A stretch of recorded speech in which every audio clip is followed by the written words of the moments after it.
വലിയ കുഴപ്പമില്ലാതെ പോയിക്കൊണ്ടിരിക്കുമ്പോൾ 2008 ഒരു റിസഷൻ വന്നു.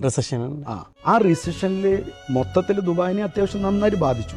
2008 റിസഷൻ ഒട്ടുമിക്ക എല്ലാ കമ്പനിയും നന്നായിട്ട് ബാധിച്ചു. നമ്മളെ കമ്പനി വളരെ ചെറിയ കമ്പനി, നമ്മളെ കമ്പനിയും വളരെ കാര്യമായിട്ട് തന്നെ ബാധിച്ചു. അപ്പോൾ ഈ 2008 എല്ലാവരും ഇവിടുന്ന് പല ആൾക്കാരും ഇവിടുന്ന് പോയി, പല ആൾക്കാരും മുങ്ങി, പല ആൾക്കാരെ പറ്റി യാതൊരു അഡ്രസ്സും ഇല്ല. എനിക്കാണെന്നുണ്ടെങ്കിലോ ഞാൻ ഈ ജോലിയിൽ നിന്ന് ആ സമയത്ത് ഇറങ്ങിയിരിക്കണം. കാരണം ഇത് ഒന്നിച്ചൊന്ന് മുന്നോട്ട് രണ്ടും കൂടിയിട്ട് മാനേജ് ചെയ്ത് പോകാൻ പറ്റൂല എന്നുള്ള നിലക്ക് നിർത്താൻ എനിക്ക് പറ്റൂല.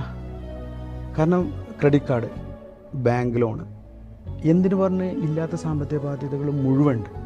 നമുക്ക് ബാക്കിൽ നിന്ന് സപ്പോർട്ട് ചെയ്യാൻ ഫിനാൻഷ്യലി ആരുമില്ല. കാരണം ഞാനൊരു ബിസിനസ് ഫാമിലി എന്നുള്ള ഒരാളല്ല.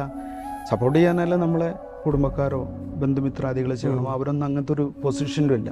അന്നത്തെ ഒരു അവസ്ഥ ശരിക്കും പറയുകയാണെന്നുണ്ടെങ്കിൽ നമുക്ക് ഭക്ഷണം കഴിക്കാൻ വരെ കാശില്ലാത്ത സമയം എന്നിലൂടെ പോയിട്ടുണ്ട്. ഞാൻ 2 ദിർഹംസിന് റൊട്ടി വാങ്ങിച്ചിട്ട് തൈരും വാങ്ങിച്ചിട്ട് കഴിച്ച സമയം എനിക്കന്ന് ഉണ്ടായിട്ടുണ്ട്.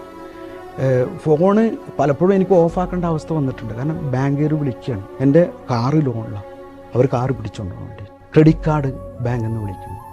അങ്ങനെയുള്ള ഒരു ഭയങ്കര സ്ട്രഗിൾ ടൈം. അപ്പോൾ എൻ്റെ അടുത്ത് കുറച്ച് എൻ്റെ ആത്മാർത്ഥത നിൽക്കുന്ന ആൾക്കാരൊക്കെ പറഞ്ഞു, എനിക്ക് ഇതിൽ നിന്ന് ഇനിയിപ്പോൾ രക്ഷപ്പെടാൻ പറ്റില്ല,